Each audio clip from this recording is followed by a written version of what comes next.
Hi friends, அஸ்ஸலாமு அலைக்கும். இன்றைக்கி சூப்பரான இன்ட்ரெஸ்ட்டான வீடியோ தாங்க பார்க்க போகிறோம். ஏன்னு கேட்டிங்கனாக்கும், இன்றைக்கி நான் சோப்பு தயார் பண்ணுறேங்க. நாங்கள் சோப்பு எப்படி செய்யுங்கிற கிளாஸுக்கு சேர்ந்துருந்தோம்மா. என்னை எல்லோரும் முன்னாடி செஞ்சு காட்ட சொன்னாங்க. நான் இதான் ஃபஸ்ட்டு தான் செய்யணும். நான் செய்கிறத பார்த்துருக்கேன். நான் வீட்டில் செஞ்சு பார்த்ததில்ல. ஃபஸ்ட்டு தான் நான் செஞ்சேன்னா அது ஒரு மாதிரி கொஞ்சம் எல்லோரும் முன்னாடி செய்யணும் இல்லையா, அதனால் சரி பரவாயில்ல அதையும் கற்றுப்போம்னு சொல்லி நான் தைரியமாக இறங்கி உள்ள செய்ய ஆரம்பிச்சிட்டேன். இந்த வீடியோ ஃபுல்லாக பாருங்கள் எப்படி இருக்குது ஓகேங்களா. வாங்க வீடியோக்குள்ளே போகலாம். இப்போ வீட்டில் எப்படி முள்ளி சோப் செய்யணும்னு பார்க்க போகிறோம். ஃபஸ்ட்டு நான் பப்பாயா சோப் செய்ய போகிறேன். அதுக்கு 3 கிராம் பப்பாயா எடுத்துருக்கேன். இப்போ சோப் பேஸ்ட் 3 கிராம் எடுத்துருக்கோம். ஏன்னா பப்பாயா 1 பங்குனா நம்ம சோப் பேஸ்ட் 3 பங்கு எடுத்துக்கணும். இது இப்போ எப்படி செய்ய பார்க்கலாம் பார்த்தீங்கன்னா, ஃபஸ்ட்டு பப்பாயாவை அரைச்சி எடுத்துக்கலாம்.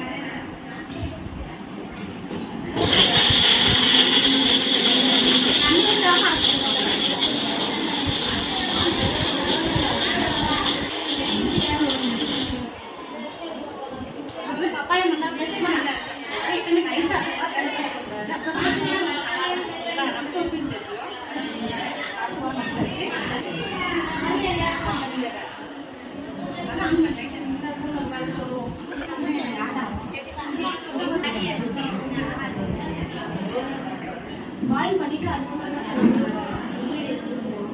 இது நம்ம இது முன்னாடியே ஊற்றிட்டு அதுக்கப்புறம்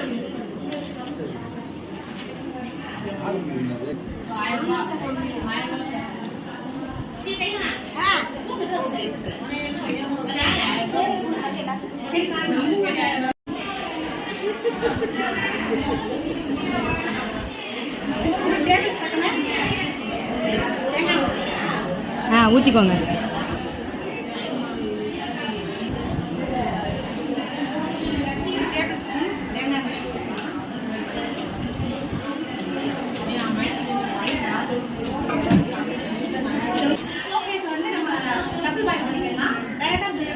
தண்ணி நல்லா கொதிச்சிருச்சு. இப்போ நம்ம சோப் பேஸ்ட் மிக்ஸ் பண்ணிக்கலாம்.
கட் பண்ணிட்டு கட்டிலாம் நல்லா மெல்ட் பண்ணி எடுத்தாச்சு. கப் எடுத்துக்கலாம். இது தேங்காய்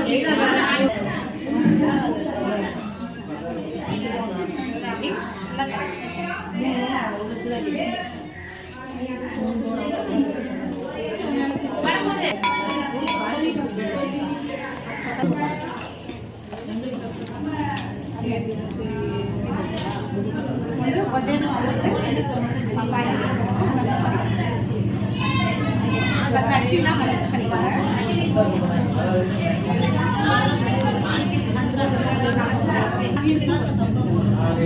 நமக்கே தெரியும் ஒரு அளவு யூஸ் பண்ண போதே எந்த அளவு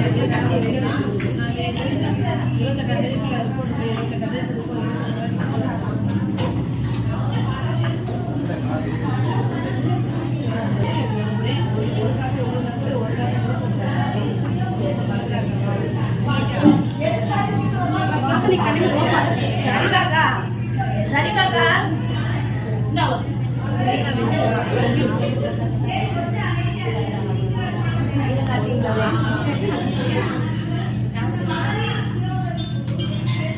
அப்படி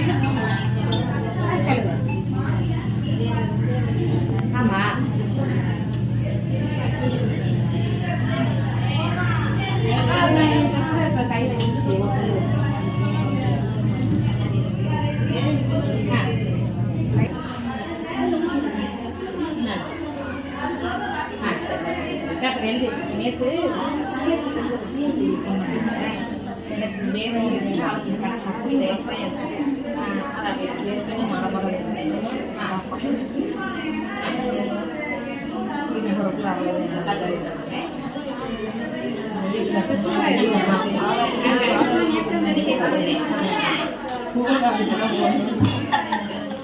அவ்வளோதான் நமக்கு ரொம்ப ஈஸியாக எப்படி சொல்லிட்டு செம்மையான பப்பாயா சோப்பு பண்ணிடுறோம். இதை நீங்கள் ட்ரை பண்ணி பாருங்க. இது நம்ம தயார் செஞ்ச சோப்பு.